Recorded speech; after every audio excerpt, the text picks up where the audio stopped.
in my ways. That's on them, letting cowards fill up they ranks.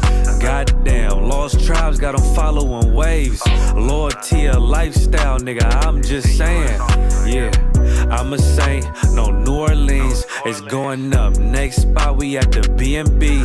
I'm turned up, I pull up in the SRT. Burning rubber, hey, UBK shit. Look, met her at the club, told her pull up to the lobby. She know I'm in the coat, we're all black, no Illuminati. This my other half shit, I can't move without it. These my motherfucking brothers, yeah, what I'm gonna do without them, yeah. If it's beef, I can't wait to sink my teeth in. Niggas going overboard, they off the deep end. Why you tripping off that hoe? That's some weak shit. Told him put me in the game cause I love defense. Yeah, put me in the game, coach. Fuck you thought, he let his colors fly. He ain't cut, we cut him off. Yeah, bounce out, let my fringes swing. Yeah, I'm a dog, and she say she find me interesting. Yeah, want me to call, put me in the game, coach. Fuck you thought, he let his colors fly. He ain't cut, we cut him off. Hey, bounce out, let my fringes swing. Yeah, I'm a dog, and she say she find me interesting. Yeah, want me to call, I ain't gotta settle, I got options, ma. No, I stand on business, my name not Tazar. I'll pop you with this pocket rock. Feed a nigga shells like a taco truck. Hey, this bitch got sound effects, it go I ain't trippin' on no drink, got bottles in the room. I'm in Durham, North Carolina, bitch, it's 12 a.m. Look at them, they ain't none of us and we ain't them. I told him put me in the game, coach.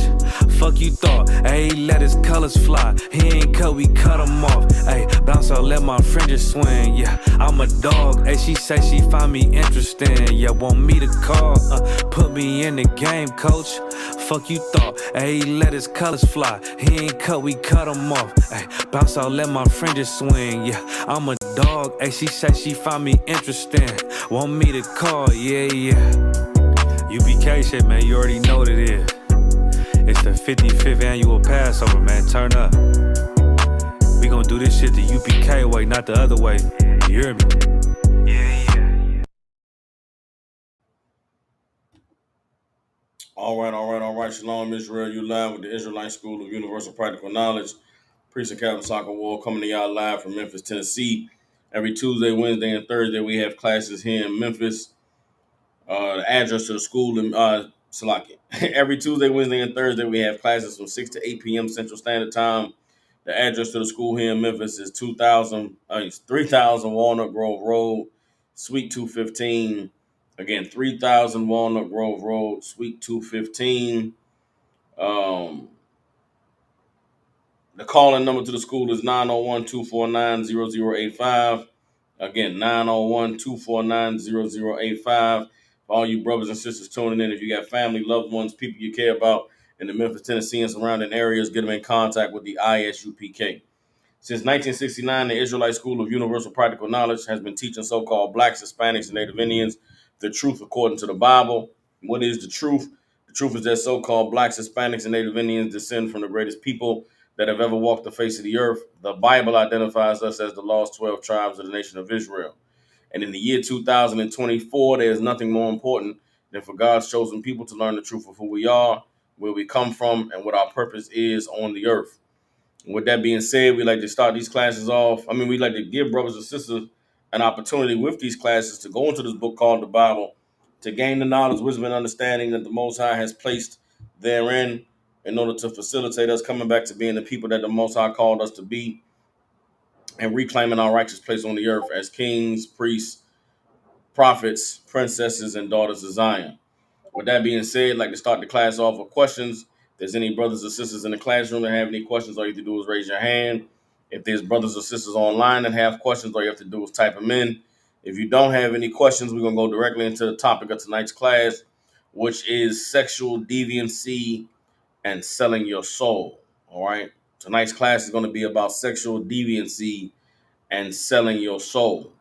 We are living in a time where the Bible more and more every day is beginning to be made manifest, meaning it's being shown that the topics and the societal ills and the actions of people that were spoken of in this book called the Bible are the same actions and the same societal ills that are plaguing us in this world today. For many years growing up, I remember people who were in church or people who were against, organized religion or against God. They would say things like the Bible was an old, outdated book. The Bible was something that was written long ago and it fit for the time that those people were living in, but it didn't fit for the world that we're living in now. And growing up in Christianity, growing up in religion, some of those points that people were making made sense when it came to the church and the way the church introduced us to the concept of God and the concept of faith and belief and having values and morals.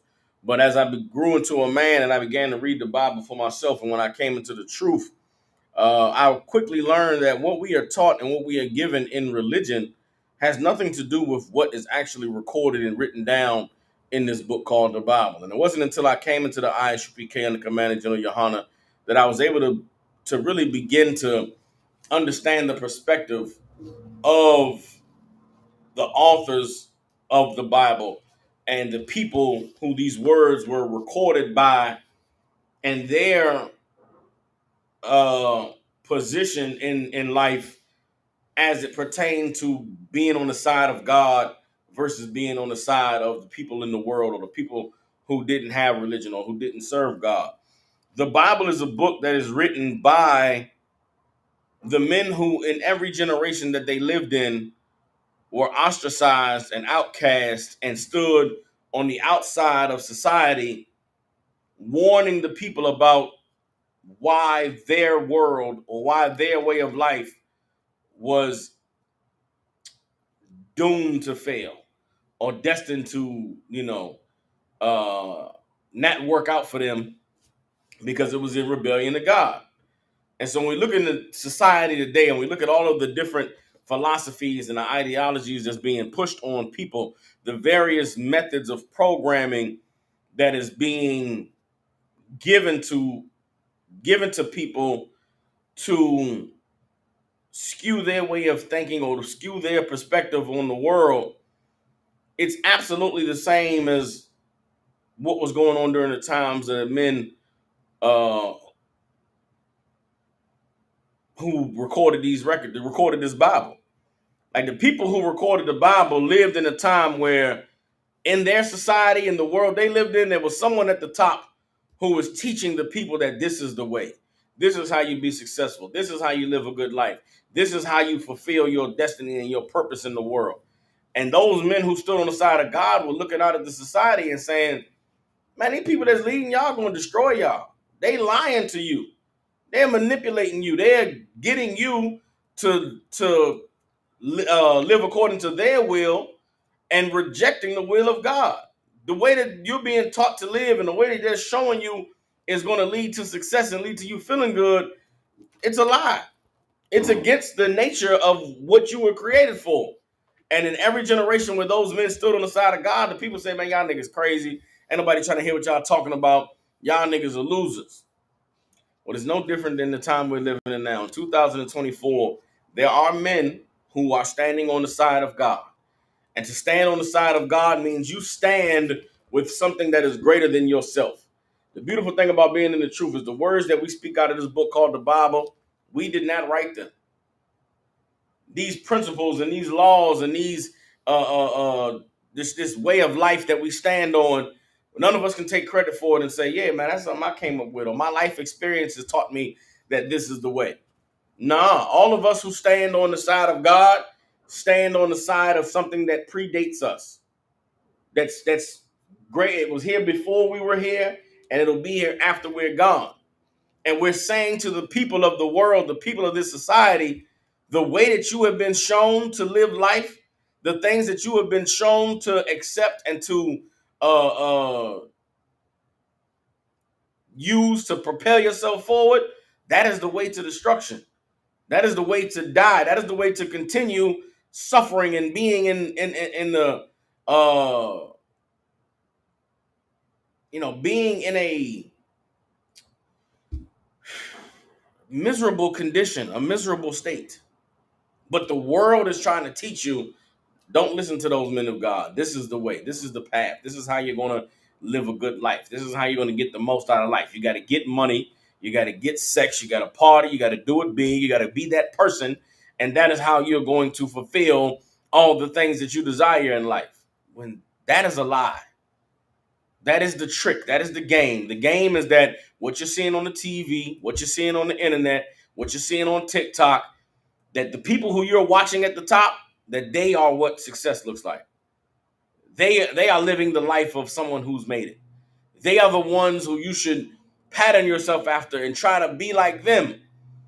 When in reality, they are the most miserable and the most suffering and the most twisted of all of us. Their lives at the top, they're suffering worse than those of you who are poor and at the bottom. And the only way to avoid the suffering and the misery is to stand on the side of God. Learn what it is that God said for you to do to truly fulfill your purpose in life. Learn what it is that God said to do in order to deliver yourself from the misery, to deliver yourself from the pain, to escape the trauma of of this life that you've lived. And so the same fight that we're in today is the same fight that men have always been in on the earth. And the same way that though the men of these times in this book looked out in their society and saw evil and saw wickedness, we're seeing these same exact things. The evil and the wickedness of today's earth is no different than the evil and the wickedness of the earth 6,000 years ago. There is no new perversion on the earth. There is no new sickness. There is no new societal ill. The same thing that has plagued society for thousands of years is what is plaguing society today. And so today's class is going to be about sexual deviancy and selling your soul.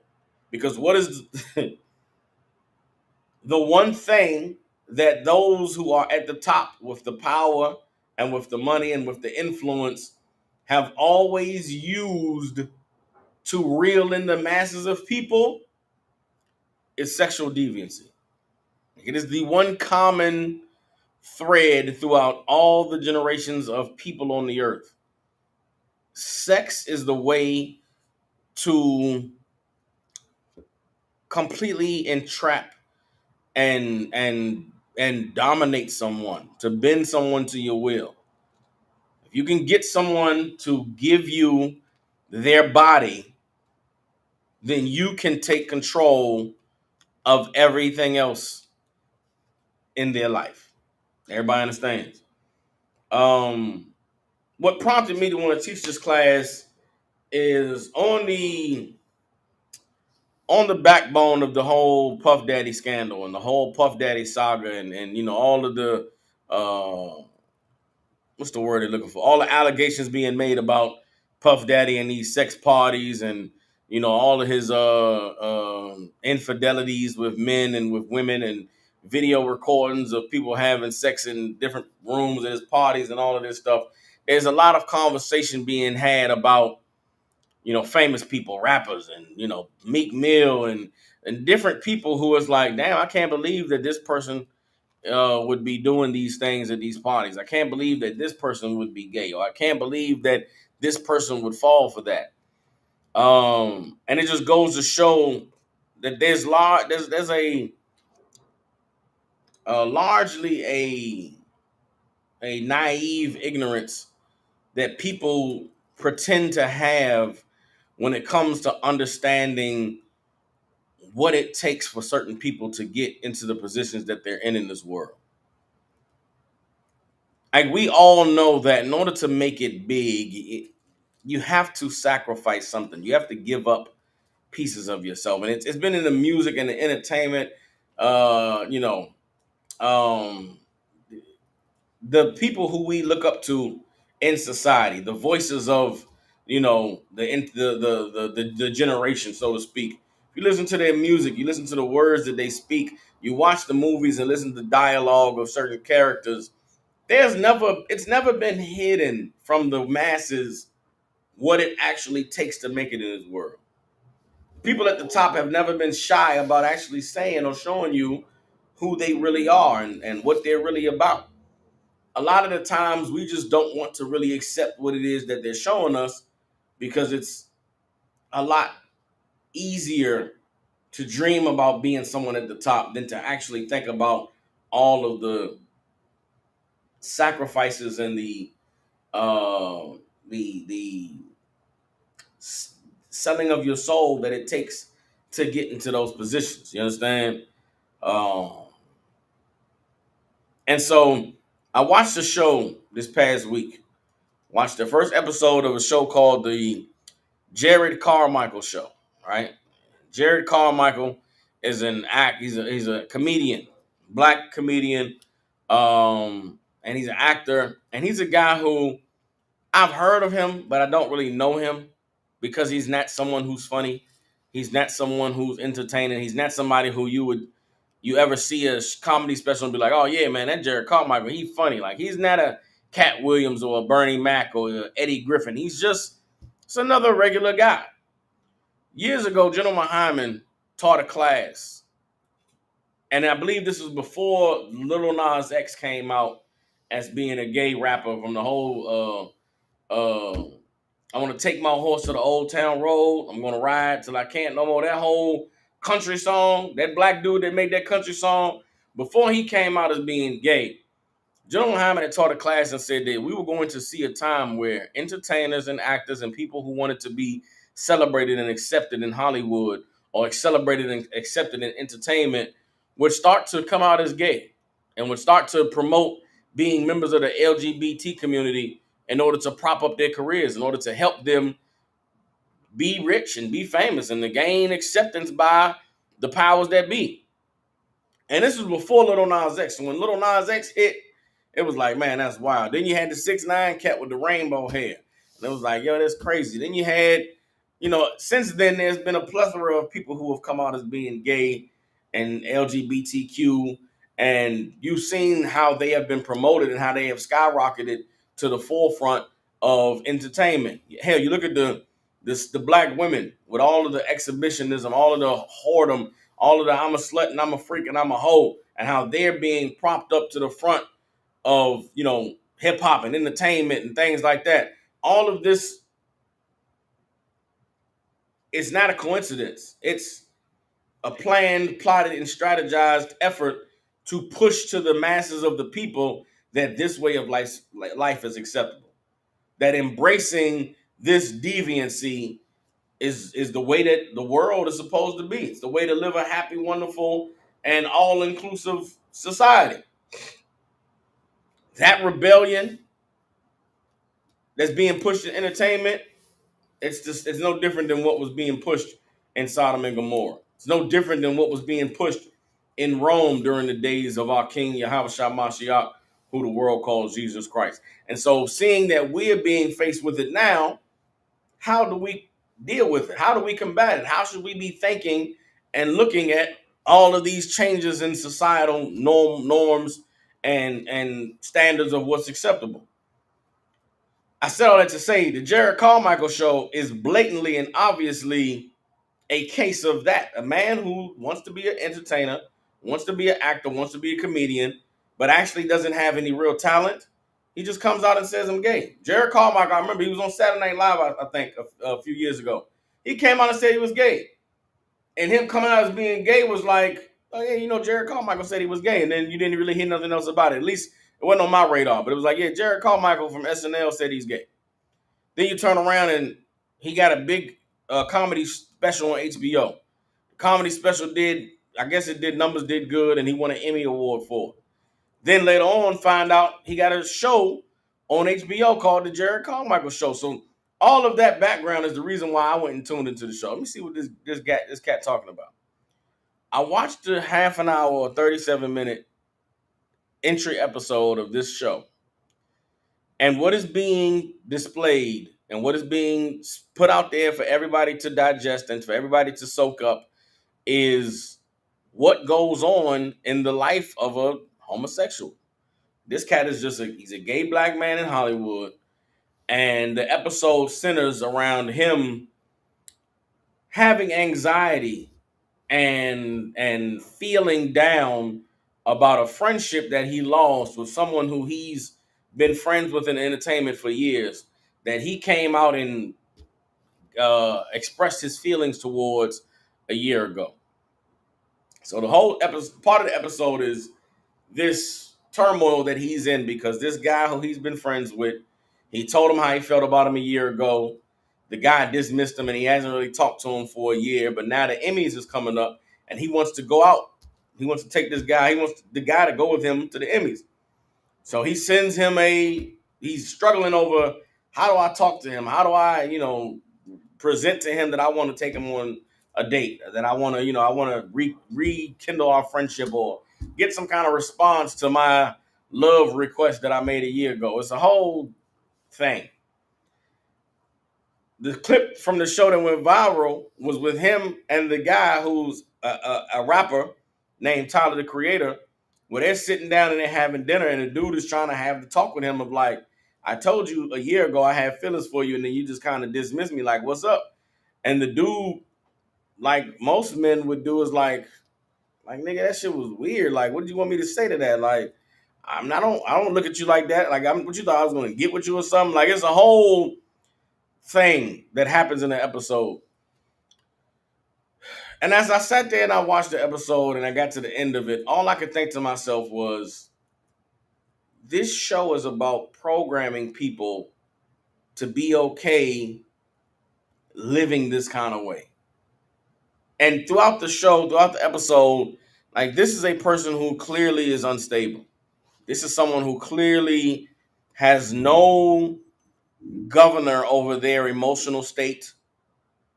They suffer from anxiety, suffer from bipolar disorder. Like, this is someone who is suffering. This is someone who is in pain. This is not a normal, happy, living their best life person. But that's what's being projected to the people, is that this way of life is okay. It's okay to live confused and unstable and like all of these things that are completely unhealthy. But if you aren't equipped with this, if you aren't equipped with the knowledge of what normal looks like, and if you don't have any basis of any foundation of right and wrong, then you may watch the Jared Carmichael show and think, "Oh yeah, that seems like a pretty normal life to me." When what the Jared Carmichael show is actually putting on display is what happens to someone who sells their soul. It's what happens to someone who chooses rebellion against God in exchange for riches. And that is what lies at the core of all sexual deviancy and selling of your soul. So that's what we're going to go into tonight. This may end up being more than just this class that I teach, because there's so many different aspects of this topic that the Bible covers and that needs to be discussed. But tonight I want to just strictly focus on what lies at the root of sexual deviancy and why that equates to selling your soul. All right. So I wanted to present why I wanted to teach the class, what it was about, and then what we're going to focus on for tonight's class, so that everybody would have a frame of reference going forward with some of the stuff that we're going to cover tonight. Everybody understands. All right. So with that being said, first scripture we're going to go to is Matthew chapter 16, verse 26.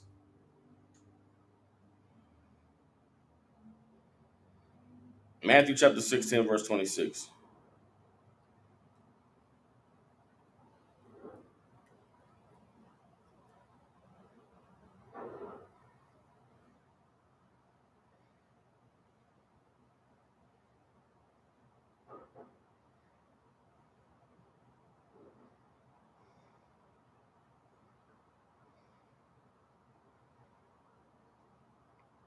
All right.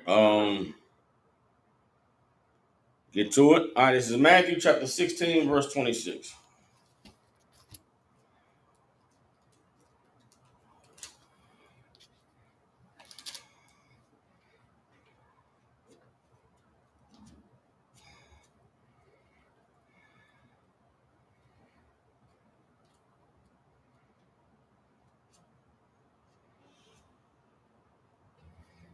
All right. Matthew 16:26 says, "For what is a man profited if he shall gain the whole world and lose his own soul? Or what shall a man give in exchange for his soul?" Everybody understands. What is being sold or given away when someone sells their soul? What is it that you are sacrificing or offering to to whoever or whomever it is that is giving you the opportunity to profit? You look at entertainers and you look at you look at entertainment and you hear about the Illuminati and these what they call them, secret societies and these organizations where you got to sacrifice somebody or in order to be able to, you know, get ahead in Hollywood or get ahead in entertainment. What are the people who are in those positions actually giving up? Now, sometimes you may hear about people actually sacrificing to loved ones. You hear about Kanye West, sacrificed his mother, or I don't know who some other people that they say was sacrificed. You hear about those, right? Those aren't always.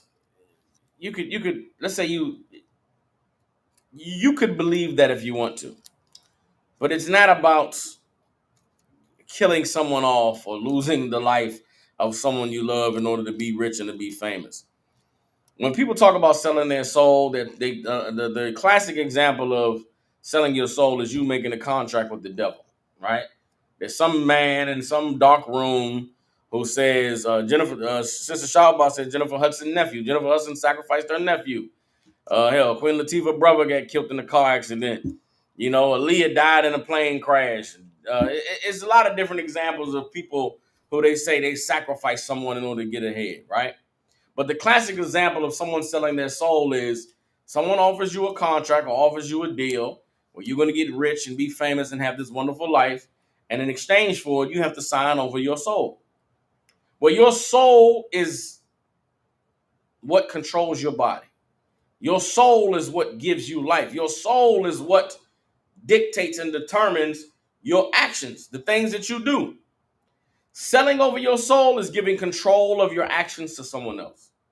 It's putting someone else in charge of where you go, how you dress, what you speak, what events you attend, what things you promote. That's selling your soul. Selling your soul is giving over control of your body to someone who's offering you riches and wealth and the other things that come along with that. Christ is asking, for what is a man profited if he shall gain the world and lose his own soul? How do you benefit from gaining riches, gaining wealth, gaining fame and fortune if you aren't in control of your actions? If you're bound to someone else to give you approval for what you can do, where you can go, who you can have sex with, who you can be in love with, what you can promote, then what did you gain? What did you even get for being rich and wealthy and all? You're not even in control of yourself. So yeah, you got all this money, you got all this wealth, but someone else tells you what to do. That's crazy. What do you profit yourself? Keep reading. Or what shall a man give in exchange for his soul? What do you give to someone in exchange for your soul? What does the person who is purchasing your soul have to gain from you selling it? You want to be rich? You want to be famous? You want to be a big time actor? You want to be a big time rapper? Well, what do you have to give me so that I'll make you rich? What do you have to give me so that I'll make you wealthy? The answer is there's only one answer. You have your body to give. And the person who has the ability to offer you the world, what do you think they're going to do with your body if you give it to them? That's what the casting couch is about. That's what, making your way in Hollywood is all about.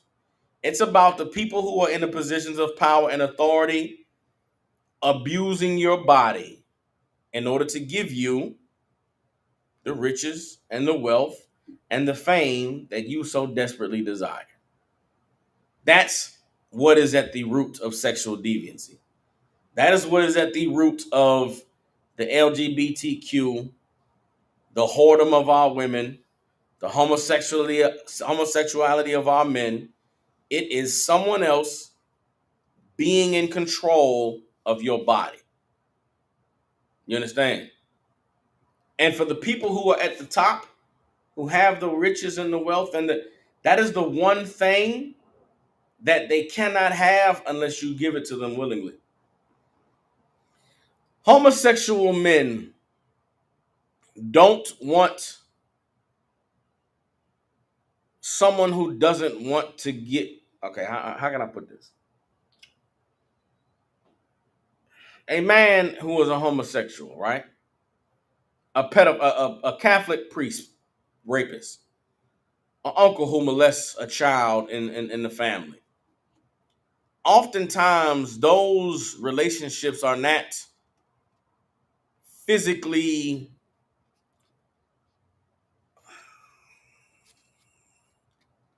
Okay,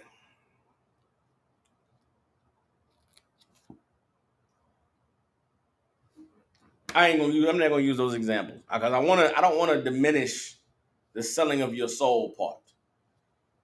These people who are at the top, right? The Puff Daddies, the Harvey Weinsteins, the Bill Cosbys, the R. Kellys. No one has ever accused them of aggressively, angrily raping anyone. The sexual deviancy or the sexual uh, lust that they have is not one of taking sex by force. It is one of you giving the sex up willingly in order for them to give you access to what they have. And that's about power. That's about getting you to make the decision that you are going to go against everything that you hold dear, everything that you know is right, everything that you know uh makes you you in order to get this money, in order to get this job, in order to get this fame and get this fortune. You want to be rich, you want to be a big time rapper? All right. Well, you got to get on your knees and put this penis in your mouth. I've never met a man in my life who that's an option for them. That's a choice. That's something they ever consciously said in their mind. You know what, man? In order for me to be rich and famous, man, I'll suck a dick. I've never heard a man say that in my life. I've, I've never known anyone that was so poor and so broke. I've known niggas that robbed, steal, sold dope, but I've never known any of them to be like, yeah, man, I ain't gonna lie, bro. I suck a dick to get out of this hood. I ain't gonna lie, man. I bend over and grab my ankles, man. Let a man go inside of me if it meant that I was able to get out this hood.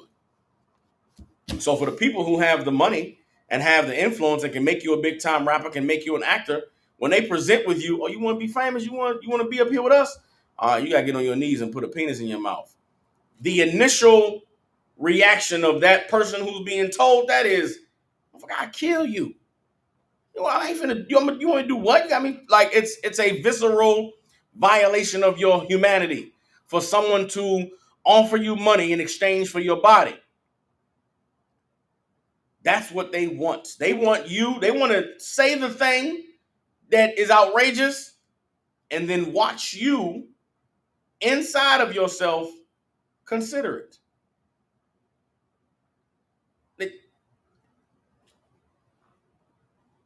The demon that wants you to sell your soul wants to feed on the fight that you have inside of yourself to rebel against God.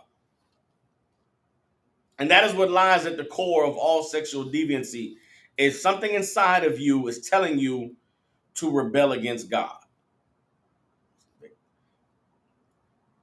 this goes for anyone. I don't care if you were someone who was molested, someone who was raped as a child, someone who endured a horrible, horrific childhood, and your introduction to sex was just completely uh, evil. Regardless of your life and your trauma, there was a time where you thought to yourself, I don't want to do this anymore. I don't want to be a whore. I don't want to have sex with random men because, talking to me makes me feel good. I don't want to have sex with random men because I need their attention. I don't want to, have sex with a man in order to, pay my rent because I shouldn't have to give my body up in order to be able to live. If you were someone who was a man who was molested by a man and you grew up and became a homosexual, regardless of what you've the programming that you've given yourself in order to be able to accept that way of life, there's something inside of you that violently wants to reject being a homosexual. There's something inside of you that is fighting with you every day to not continue to live this life. And the thing inside of you that is refusing to allow you to stop, that is what has control of your soul. Losing your soul feels like not wanting to do something, but you're powerless to stop. And that is what the people at the top of this society, that's what they live off of. That's what gives them energy. That's what actually puts them in the positions that they're in. Is the demon inside of them feeds off of the demon that's inside of the people who they are able to get to sell their soul. Selling your soul is giving over control of your body. And in this society, in this the world, in every society that's ever existed on the earth, if you give your body to someone, they're going to violate it and use it sexually. Selling your soul and sexual deviancy go hand in hand. You may think selling your soul is, selling out black people. think of all the sellouts that we've ever known.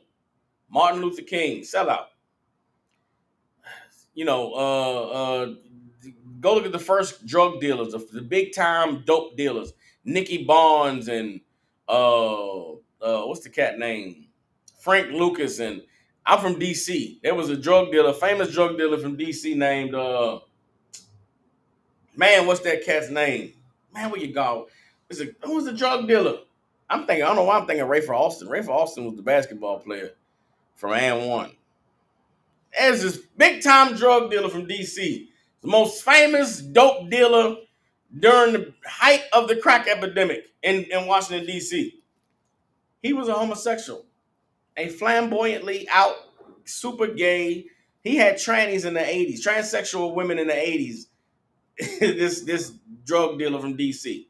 And it was known that this cat liked gay men. He liked men that put on wigs and dressed up like women. There is no selling of your soul that doesn't come along with sexual deviancy. Martin Luther King sold black people out. Oh, but he loved them some nasty prostitute white women. They got tapes of him with JFK. The FBI had tapes of Martin Luther King high on drugs and in hotel rooms with white women telling them, I'm effing you for God tonight. I am not a nigga tonight because I am in the white vagina of the white heavenly vagina. You cannot be a sellout and escape sexual deviancy. Look at your Puff Daddies and your Will Smith and your TD Jakes and all of these different sellouts over the years. Sexual deviancy goes hand in hand with selling your soul. And that is what sexual deviancy is about. Sexual deviancy is about something inside of you giving control of your body over to someone else against your will. And that is why it's so hard for homosexuals to recover, for whores to recover, for children who have been abused and molested and raped to recover. Because the amount of mental and spiritual work that you have to do to fight with that thing inside of you that has control of giving your body over to someone else, I don't know any fight that's greater than that. And what goes hand in hand with selling your soul and the sexual deviancy that comes along with it is all of the ways that you try to cope with not being in control, which is selling your soul further and giving yourself further over to the demon of sexual deviancy. What do victims of rape and molestation and childhood trauma often do to cope with what they've experienced as children? They drink all the time. They're alcoholics. They give themselves over to alcoholism. They take all the drugs in the world. They are the ones who smoking the weed, popping the mollies, popping the Xanax and the Oxycontin. They are the ones who are smoking the meth and who are shooting the heroin. They are the people who are in the most pain because they don't have control over their body. Their soul has been given over to another. Everybody understands? That is why these parties that Puff Daddy has and these parties that exist in Hollywood and these rooms with these doors that everybody is going into and you don't want to go in that room, what's in that room? They're snorting cocaine in that room. They're shooting up heroin in that room. There's all the liquor you could imagine in that room. There's all the pills and the everything to make you feel good, to take you out of control of take you out of your body. They're present at the place where you sell your soul, because how do you give your body over to someone else unless you have some way to cope and deal with it? Selling your soul and sexual deviancy go hand in hand, and what comes along with sexual deviancy is addiction. Because how can you live in your body knowing that you don't have control over your body, because there are things that you do with your body that you don't want to do, but you can't stop doing it? How can you live in your mind that way? You have to get high to escape it. You have to stay drunk so that you never think about it. You have to go get high so that you don't have to deal with the reality that I am living a life that I don't want to live. But I can't stop myself from living it because someone is in control of me. Who is that someone that's in control of me? The demon in my mind who continues to give my body over to others. I'm going to give you some scriptures on it. Well, first, let's go to Joel chapter 3, verse 3. This is I want to stick to the Hollywood and the selling of your soul so you can understand what's going on with these rappers and these entertainers and these athletes and these people who have sold their soul. This is what's happening. There is a system that's built on people selling their soul, people giving their bodies to whoever's in charge so they can get the reward that comes along with giving up their body. Joel chapter 3, verse 3, and this is the Lord speaking about the children of Israel. And they have cast lots for my people. Meaning what? They've gambled on my people. They cast lots. They're making bets. And have given a boy for an harlot. Who's giving black boys to be whores? It's your entertainment. It's your athletics. It's your athlete. Think of all the young boys that get raped and molested by their coach or some mentor in their athletic career. Think of your children pledging for fraternities. Your boy going to sign up to be give me some of them fraternities that's down here that they love so much. Who them purple niggas? Them Omegas? Oh yeah, your son want to go be an Omega. Guess what he's going to have to do? He's going to be sold for a harlot. I remember being young and being around colleges, and it was like all these Omega niggas was big, swole athletes, but why they pants off? Why they butt hanging out? Why they always, jumping down on the ground and putting their tongue out and doing all this crazy shit with their tongue and all this freaky dancing? What's that about? They've sold a boy for a harlot. The Kappas, the red niggas with the candy canes. Why they all so soft and sweet and light-skinned? Even the dark-skinned niggas is light-skinned. Niggas stand like he look in the mirror, stand in the mirror 45 minutes to arch his eyebrows and make sure his, mustache is sleek. What's up with that? They so well groomed and nail polish on their nails. Back in the day, before niggas was like super gay, the way they are now, or super out with their homosexuality, a cat used to get clear nail polish on his nails. And there's nothing against grooming yourself and being well groomed, but like these was like, you had pretty nails. I remember being young. I grew up around men, right? All my uncles were boxers. All my uncles, they were fighters by trade. That's what they did for their life, right? They fought. Niggas was boxers. So I grew up around manly men. And you weren't allowed to be weak or be soft in the family I grew up in. I tell all the time, if it wasn't for my uncles, I don't know where I would have been being raised by the women who I had in my life. But I had a lot of ways about me that was super soft as a kid. And I always been a little chubby kid. I remember I used to stand with my hands on, you stand like this when you're tired. I used to have my hands the other way. I used to stand like this. And like I had a lot of little soft ways about me. My uncle straightened that shit out early in my life. I'm talking about 6, 7 years old. What you stand like that for? What's wrong with you, man? You better fix your hands on you. Let me see your hands like that again. Watch what I do. Or, being just certain ways of softness just wasn't allowed in my family. And I'm thankful that I grew up around those kinds of men. Things like, having dirty nails. Okay, your nails can't be dirty, right? That's nasty and trifling. But a man works with his hands. You shouldn't have, soft, pretty hands. Your hands should be a little callousy, a little hard. You should look like you've been working all day or something. You just can't be soft and just, pretty all the time. You're a man. There's a lot of men who never had that in their life. They never was exposed to that type of masculinity or had that type of energy. So it's easy to grow up in the world where being soft and being feminine and being pretty all the time is okay. These fraternities promote that. The Omegas and the Kappas and the Gammas and the Betas, with all them different Greek fraternities, they promote you selling your soul. They promote giving your body over to someone in order to reap the benefit of what comes along with it. Anybody that's ever known anybody that pledged for a fraternity or a sorority, you're selling your soul. While you're pledging, your body is not your control. Your body belongs to the big brothers or the big sisters or whoever's leading you through that pledging process. That's the system that trains you how to be broken, trains you how to give over control of your body in order for you to reap the reward that comes. It's systematic. The rape, the molestation, the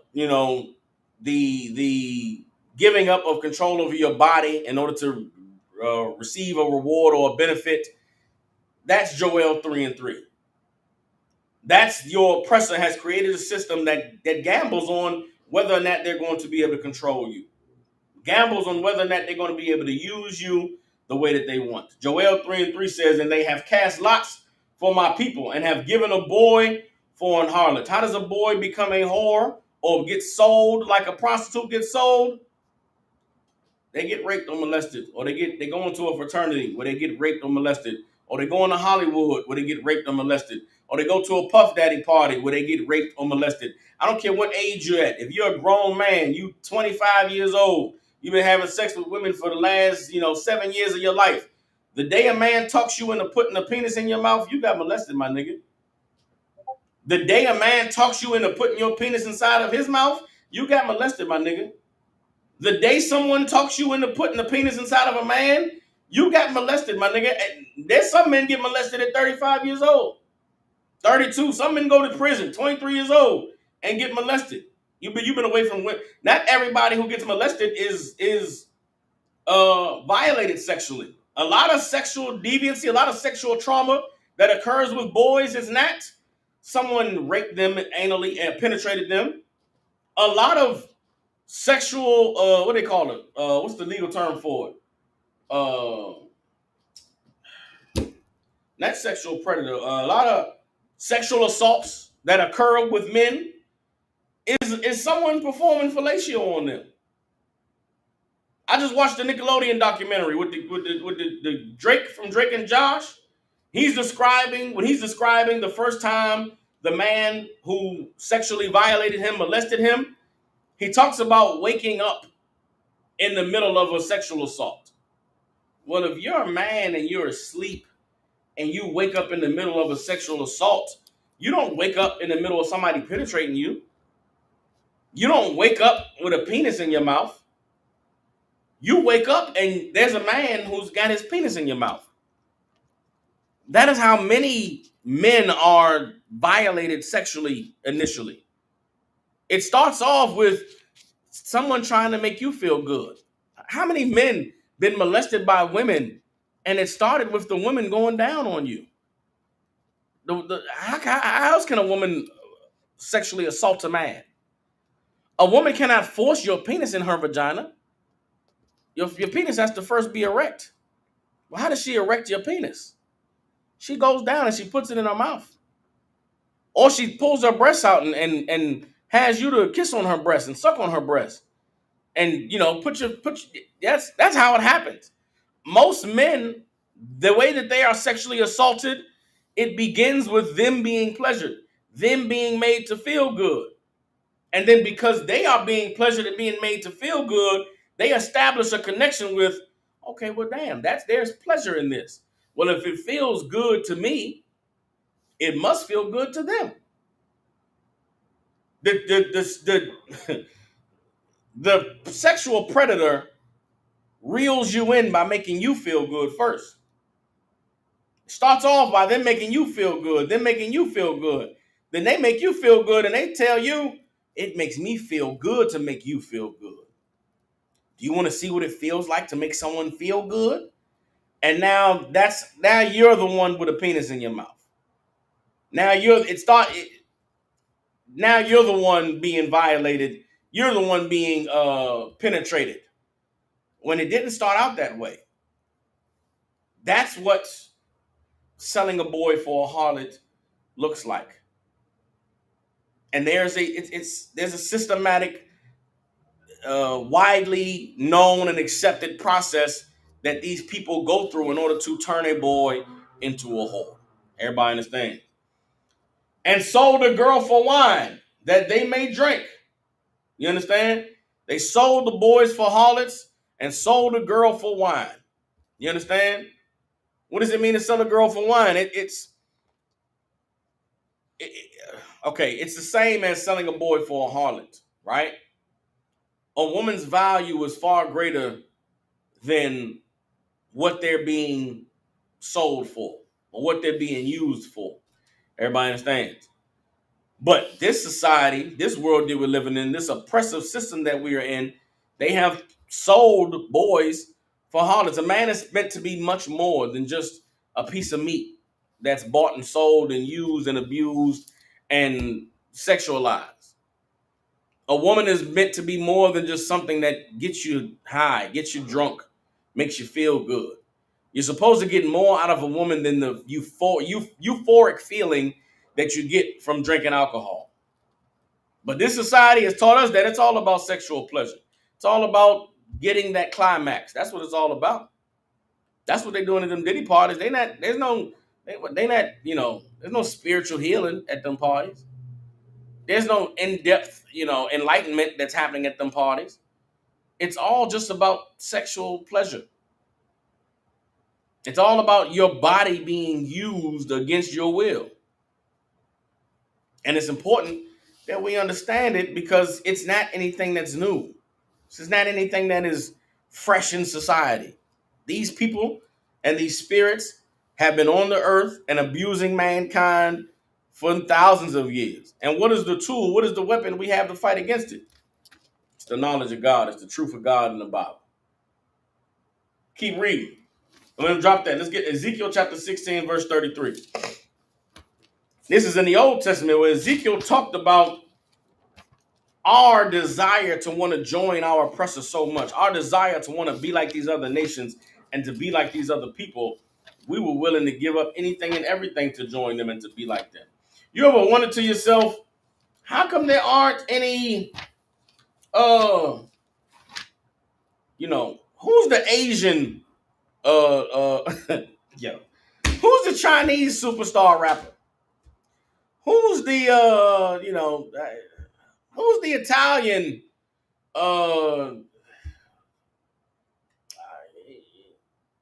best musician ever? Who's the where's the Chinese child star at? Where's the East Indian, world famous rapper singer guy? You want to know why those people don't exist? Because those people aren't selling themselves to Hollywood.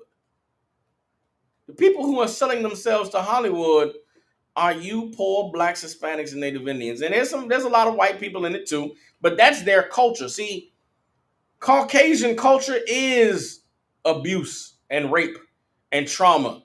It's how they have always lived their lives on the earth.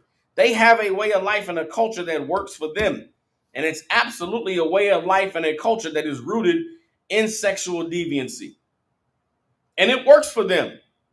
But when you try to go and join them and you try to go become a part of them, you're the ones who are abused and taken advantage of and are sold and traded like meat. You understand? I talked about it. There's a reason why the whole Me Too movement. What details of anyone's sexual abuse against another group of against women or children or anything was exposed during the Me Too movement? The only cat I ever heard about was Harvey Weinstein. Harvey Weinstein, Kevin Spacey. Kevin Spacey was exposed for being a pedophile and dealing with little boys during the whole Me Too. But those are the only two: Harvey Weinstein and Kevin Spacey. Can you name any other white people who were exposed during the Me Too movement? Now contrast that, right, with all the black men who were exposed during the Me Too movement. Who did the Me Too movement take down in the black community? Me Too movement put R. Kelly in jail. Me Too movement put Bill Cosby behind bars. The Me Too movement tarnished the reputation and legacy of Michael Jackson. The Me Too movement exposed the hidden, underground lifestyle of Puff Daddy, T.D. Jakes. Is that just by chance? Is that by happenstance? Why is it that anytime there's a movement to better the world and to bring clarity to abuse and all these things, all these black people get highlighted? Because you're not a part of their culture. Their way of life is not your way of life.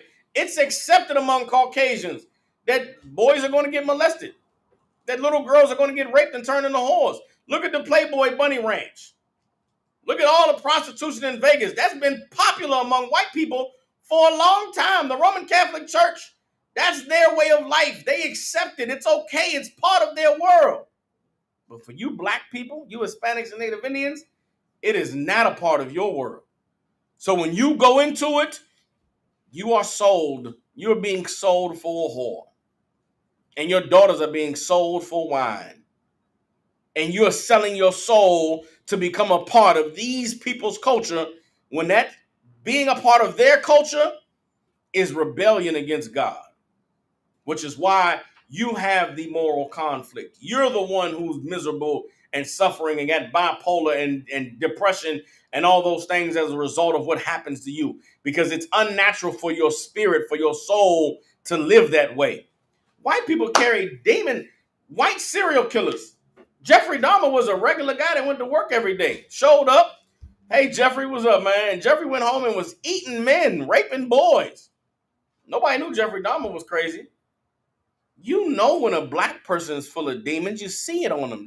We wear demons like a man puts on a dress. You know when someone's possessed by something. You know when somebody is being dominated by something that they don't have control over.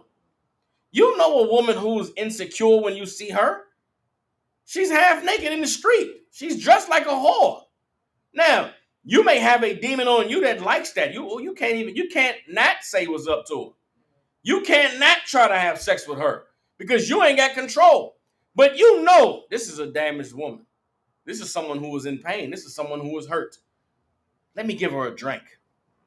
Let me smoke with her.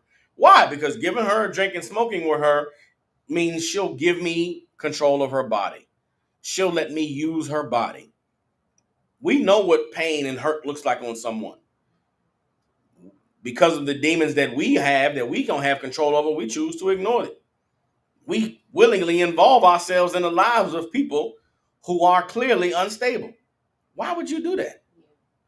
As a man, why would you choose a woman who you know she's crazy? You know she's insecure. You know she you ever heard and I've had that problem where I've in my life I routinely choose broken women because there's a demon inside of me that thinks you can help her. You can make her better. She just needs somebody to to understand, to be considerate, to not just call her a bitch and use her and throw her away. She just needs some love. That's a demon in me that wants me to suffer for choosing a bitch that she don't need no penis in her life. That bitch needs a therapist. She needs a doctor. She needs somebody to actually care about her. The last thing she needs is penis in her life. But all you see is, oh, she got fat ass. Oh, she's pretty, man. I know she probably do this and that. That's demon. And there's a lot of brothers who suffer from that and don't know it. You want to know why every woman you choose is a whore? Or every woman you choose doesn't want to obey you or submit to you? Because you choose horrible women. You choose women who are in the midst of losing their battle with Satan every day. And you come in the picture and think, what? You're going to make her win? You're going to fight Satan for her? You can't. You can't. That woman does not need a man who's trying to put a penis inside of her. That woman needs a priest who wants to cast out the demon. And a lot of you brothers don't know the difference between the two. You should stop. And you should really get some help. We all should really get some help because there are things that we are dealing with that we don't even have the comprehension to understand why we're doing what we're doing. Everybody understands? I said all that to say when it comes to blacks, Hispanics, and Native Indians, you see demons on people. It's not when you're in the truth for some time, it's not even a difficult thing. It ain't like Exorcist where their face is green and their head spinning around, but you see instability on somebody. You see, yeah, this sister's damaged. She's in pain. She's hurt. Yeah. You see a brother and know he's getting high every day because he's hurt.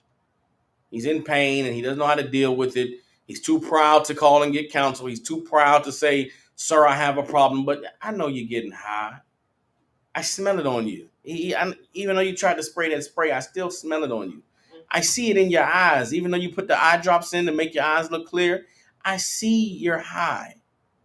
And I know it's because you don't have any control over yourself. You're in pain. And that thing that's causing you that pain is telling you, man, I got to get high. I got to smoke. I can't deal with it anymore. I got to have a drink.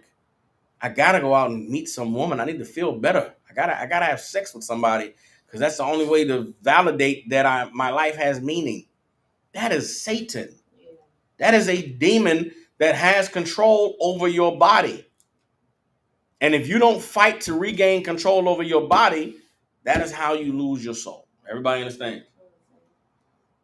When you go to join your oppressor, when you go to be a part of their culture and a part of their way of life, you're selling yourself to them. That's what selling your soul is. I'll do whatever you want. I'll be whoever you want me to be. Just let me join. And that, in essence, understand this too about entertainment.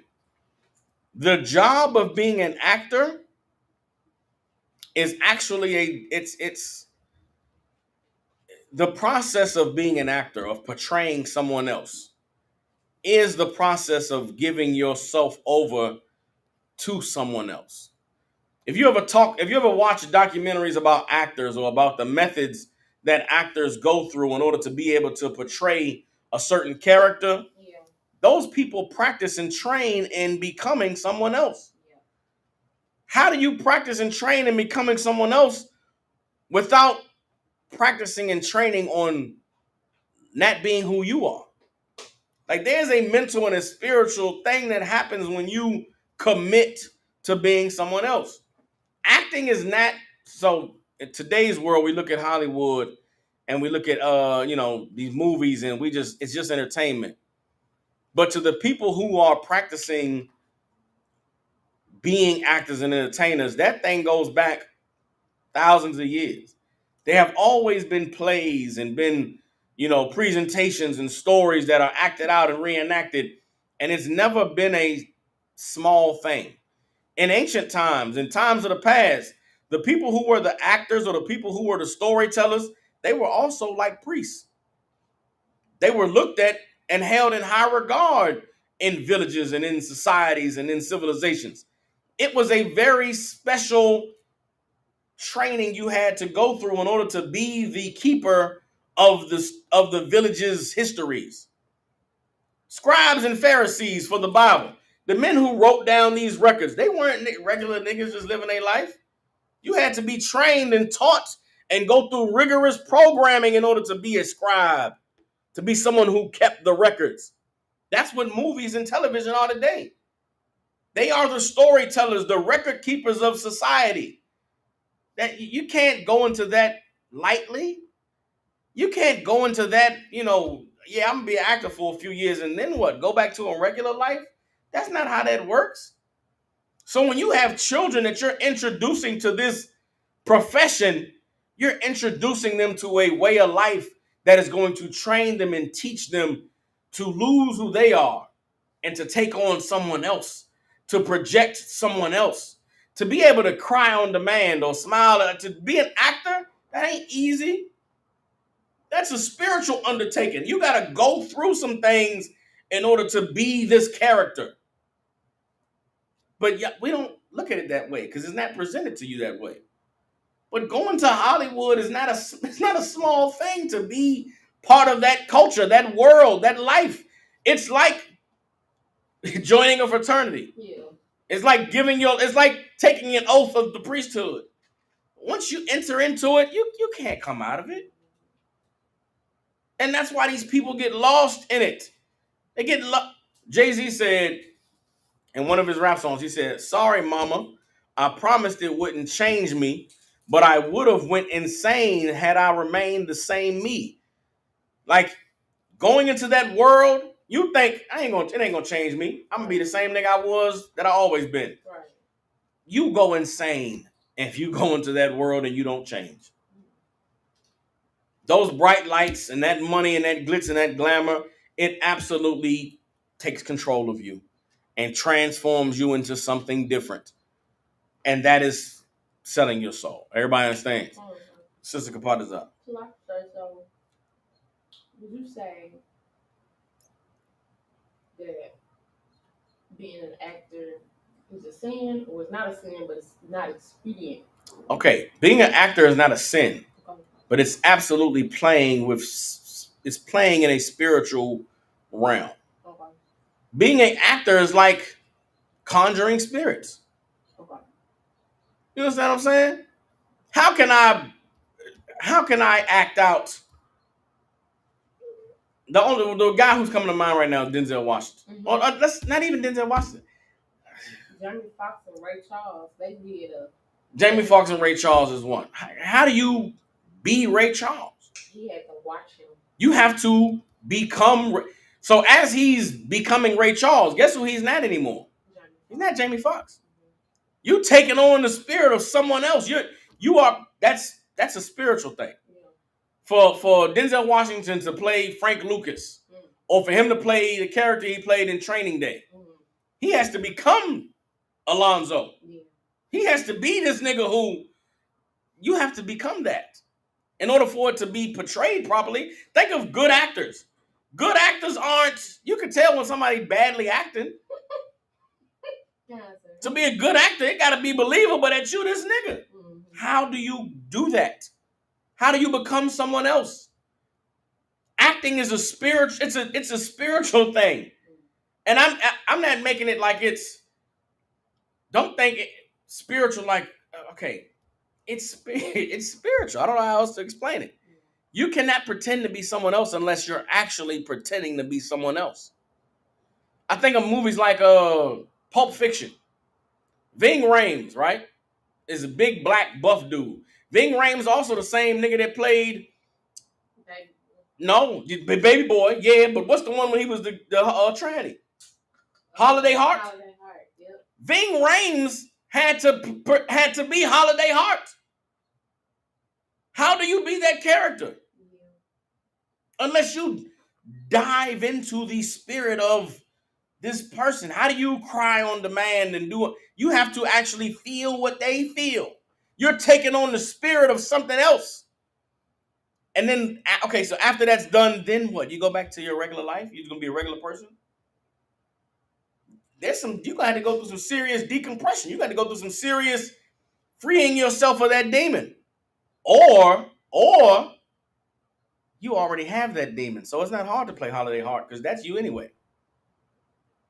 You play Pulp Fiction. Ving Rhames is a scene in Pulp Fiction. Ving Rhames is getting raped by a man in Pulp Fiction. How do you act out getting raped by a man? What does that do to you? What is that? The director come to you with the script and say, yeah, this next scene, Ving, you're going to be bent over, pants at your ankles, a ball in your mouth, and there's going to be a man raping you from the behind. How do you act that out? What do you do inside of your mind in order to escape? Everybody going to see me getting raped in this scene. How do you act that out? What part of yourself do you have to push aside in order to say, oh, I'm about to get raped right now? It's okay. We're going to act out. We got to do more than one shot of this. We got to do 5. How do you not cry? How are you even maintaining a straight face in this role right now? That's some serious spiritual twisting and contorting that you have to do in order to be an actor. And it's not something that anybody should do lightly. It's not something that anybody should just think you're going to do it and your life going to be okay. There's not going to be any ramifications of it. Why do you think why do you think so many people kill themselves? The cat that played the Joker on Batman killed himself. Heath Ledger. But he acted the hell out that Joker part. What did he have to go through in order to be able to be the Joker? What mental work what mind state, what frame of mind did he have to be in order to be the Joker? And to be convincing as it? I'm sure it tortured him. Tortured him to the point where he couldn't recover. He killed himself. These people ain't, it ain't, oh, he crazy. Hollywood make you crazy. No, Hollywood puts demons on you. Because that's what the place is. It's spiritual. Everybody understands. So when you go into that world, what do you have to offer Hollywood that they would want you? What can you give them that they would choose you to be a great actor, or choose you to be famous, or choose you to be someone that they put out on the forefront? This is what most people are offering. And this is what the Lord says about us joining ourselves into our oppressor's culture. Ezekiel chapter 16, verse 33. All right. Ezekiel 16 and 33 says, they give gifts to all whores. Meaning what? Somebody who wants gifts, they give gifts. I mean, somebody who wants a whore, they go give a whore a gift. You pay a whore, guess what? You got control of her body. A whore is in the business of selling her soul. She want that money. You give her that money, you can do whatever you want to do with her body. The price is right. Everybody understands? This is the middle of verse 33. But thou givest thy gifts to all thy lovers, and hirest them that they may come unto thee on every side for their whoredom. But for us, we're the whore that gives gifts to all of our lovers. You want to be a famous rapper? Guess what? You're gonna go into that record executive room and you're gonna spit a freestyle, nigga. Show me what you got. I remember the video of Bobby Shmurda. Bobby Shmurda, before he became famous, before he got signed, Bobby Shmurda had to convince the record executives of why they should sign him to a deal. And this black boy is in this room rapping in front of these white people, and I know he had to feel like, I'm a fucking clown. I am selling myself to these white people, and guess what? I'm gonna sell myself to these white people. You go to be you got all the singing and dancing and rapping talent. You go give gifts to you go give them a free show. You go spit a freestyle. You give them a free performance, hoping just maybe they'll like me enough to give me a deal. How many black women going to Hollywood and they know they beautiful, they know they talented, but that director, you gotta come sit on this couch. Yeah, take that top off. Let me see what you're working with up under there. Come sit next to me right here. Come here. Let me show you how. Show me something. Show me what you got. And she got to make a decision. Is she gonna put that penis in her mouth? She gonna take those clothes off? How badly do you want this? Do you want to be famous? You're gonna give your body over to these people, hoping maybe they'll give you a shot, hoping maybe they'll give you a chance. You give gifts to all your lovers. They ain't got the price that we are selling ourselves for ain't shit. Think of Puff Daddy. Puff Daddy done made who knows how many millions of dollars, right? But Puff Daddy was never signing his checks. There was somebody above Puff Daddy that signed his checks. So for all of the money Puff Daddy made, there was someone else who made 5 times that. And think of all the stories of people that he done robbed. And like these cats who you looking at like they the boss, they're someone else's flunky. Puff Daddy is some white man's flunky. All the tapes that the sexual acts that he did and the tapes that he made, it was someone else who Puff Daddy was doing those things to seek their approval. He was trying to impress them. Like we sell ourselves very, very short because that is the only way. You don't have any leverage trying to get into your oppressive system. What leverage do you have trying to get into the music industry? What leverage do you have trying to be a famous actor, be famous? Why would they let you be famous? Who are you? Oh, you gonna take your clothes off on camera? Okay, well, hey, OnlyFans, you can be famous. Go ahead, do your thing. Oh, you gonna put on that dress and act like a little girl? All right, yeah, come on, you can come on over here. Again, Jared Carmichael. This nigga's famous right now for nothing else but being gay, and I can't escape.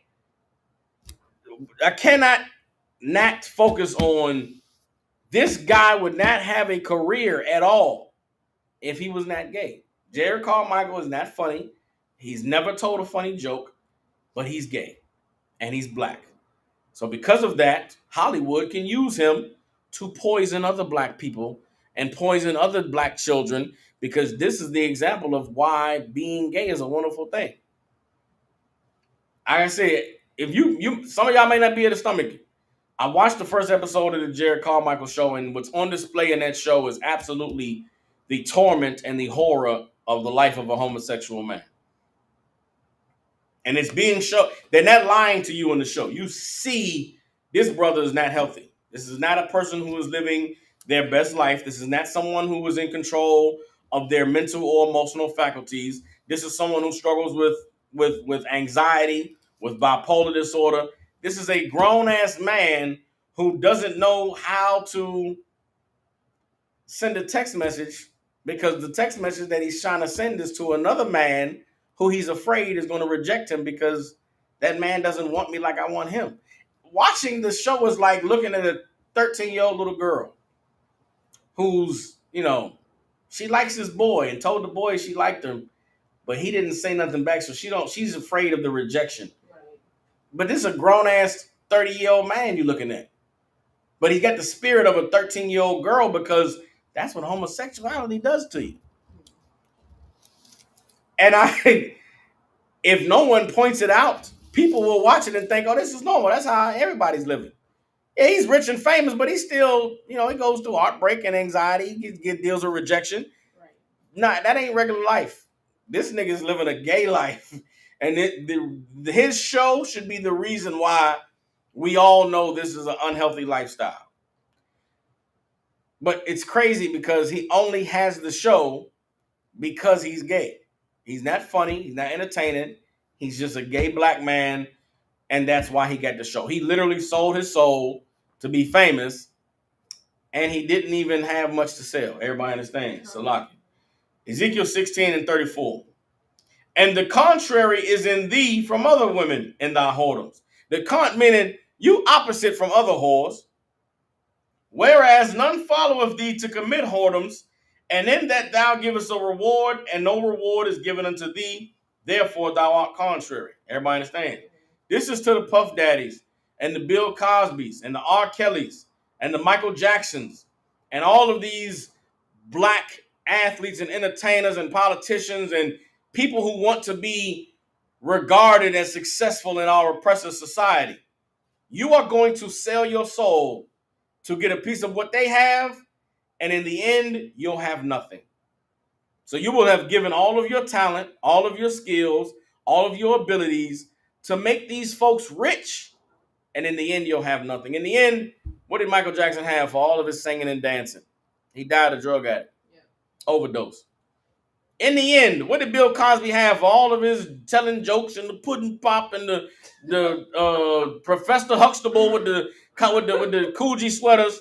He was in jail for having sex with white women and doping them up with the sleepy drink or whatever that stuff he put in their drink. You R. Kelly, you sang, I Believe I Could Fly. Sung all those wonderful songs. You also sung Age Ain't Nothing But a Number. That's rough. Black people, we be rough. We let R. Kelly get away with Age Ain't Nothing But a Number in like 97. Shame on us. He shouldn't even been able to make all that wonderful music. I hate that I love R. Kelly music. He made some good music, but he loved young girls. The nigga in the interview said, "Do you like teenage women?" R. Kelly said, How old are we? R. Kelly said, how old we talking? The nigga said, teenagers. He was like, 19? No, nigga, not 19. Wow. How did we let R. Kelly live amongst us? Yeah, this shit's crazy. And in the end, R. Kelly has nothing. R. Kelly made some white people super rich. Yeah. But in the end, he's in prison and has nothing. That is there's nothing to gain from selling your soul. Because whatever you are said that you're going to profit, it'll never be enough. And really what happens in the end is it's never a good deal. Everybody understands? With that, I'm gonna close out the class. Again, this is gonna be a ongoing topic. I'm gonna try to formulate it into a lecture of some sort, but sexual deviancy and selling your soul go hand in hand. Selling your soul is giving over control of your body to someone in exchange for riches and money, and someone who's purchasing control over your body for riches or money is going to use your body in a sexual manner. And that is what is at the core of all sexual deviancy. Before it is any sex, it's control. That's what pedophilia is all about. That's what molestation is all about. That's what prostitution is all about. It's about controlling someone's body. Everybody understands? And that is what spiritually fuels all of that. Anyone who's ever suffered with sexual deviancy will tell you that there's an uncontrollable urge to do something sexual, freaky, nasty. And soon as you release, soon as the act is done for a man, soon as you ejaculate, there's something that washes over you that it cannot be described more than shame and disgust. Yeah. That shame and disgust washes over you because that was the point of it. The point was not you needed to have sex so bad. The point was something wanted you to feel that shame and that disgust. And that is why you did what you did. That is why you